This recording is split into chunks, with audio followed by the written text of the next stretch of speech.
Hello বন্ধুরা, স্নেহার পরিবারে সকলকে স্বাগত জানাই। তোমরা সবাই কেমন আছো? আশা করছি তোমরা সবাই ভালো আছো, আমিও ভালো আছি। তো দেখো, আজ হচ্ছে আমাদের শ্রাবণ মাসের পালন। তো শ্রাবণ মাসের পালনে আমাদের হয় সরু চাকুলি। তো আমার মা সরু চাকুলি বানাচ্ছে, তাই আমি ভাবলাম একটা ভিডিও করে তোমাদের সাথে শেয়ার করি। তো এই শ্রাবণ মাসের পালনে সরু চাকুলির সাথে দুধ, মিষ্টি, আম এইসব খাওয়া হয়। তো বাকিদের কি হয় আমাকে অবশ্যই জানাবে। আর যারা এখনো আমার চ্যানেলে নতুন হয়ে আছে তারা অবশ্যই একটা সাবস্ক্রাইব করে দেবে। আর ভিডিওটা যদি ভালো লেগে থাকে তোমাদের, তাহলে অবশ্যই একটা লাইক করে দেবে। থেকে থেকে সেই মেঘেতে যাই বেড়াতে যাই, তোমাকে পাই।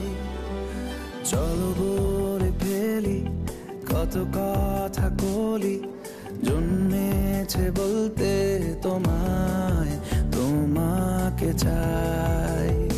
সকলকে ধন্যবাদ জানাই। রাতের এ পোড়া